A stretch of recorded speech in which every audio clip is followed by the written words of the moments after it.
Being an engineer is awesome when your management is god-awful. Engineering is my passion.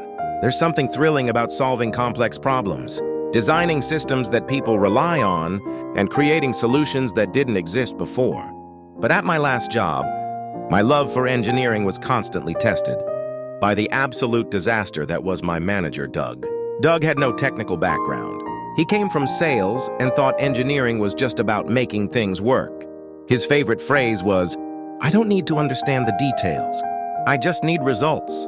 That would have been fine if he stayed out of the way, but Doug loved micromanaging. He'd hold endless meetings, constantly interrupt our workflow, and demand updates every few hours. One time, we were working on a critical system upgrade for a client. Doug insisted we could finish in half the time it would realistically take, so he promised the client delivery in 4 weeks. When we tried to push back explaining the complexity, he waved it off, saying, "You're smart people.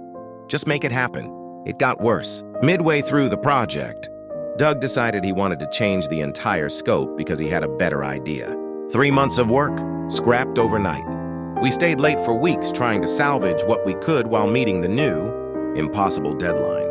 The stress was unreal. The breaking point for me was when we finally delivered the project on time, despite all the chaos, and the client was thrilled. Instead of acknowledging our hard work, Doug took full credit. In the follow-up meeting, he said, "This was my vision from the start. I knew we could pull it off." My team and I just stared at each other, biting our tongues. But here's the thing about engineers. We're problem solvers. My team and I found ways to work around Doug's interference.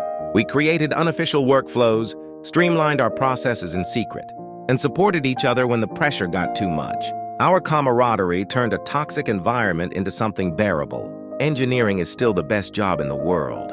Even with bad management, the satisfaction of creating and problem-solving makes it worth it.